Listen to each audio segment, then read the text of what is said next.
Hello everyone. So if you want to disable Google Assistant or Gemini from your power button and you want to get your turn off menu back, here's how to do that. So first of all, we have to dive into our settings. Let's open up settings. After that, we gotta scroll down to the very bottom to our additional settings. Let's open them up. Here, we gotta locate our gesture shortcuts.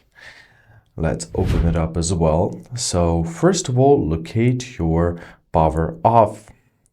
And in power off, we simply gotta press and hold the power button for 3 seconds. So choose the second option. Go back, now choose Launch Digital Assistant. And make sure to turn off this press and hold the power button for 0.5 seconds. And this will turn off the digital assistant from your power button once and for all. And let's try it out. So let's hold our finger and there we are. So here we have our power off menu and no digital assistants. If you want them back, simply tap on the switch. They're gonna be back. And basically that is it.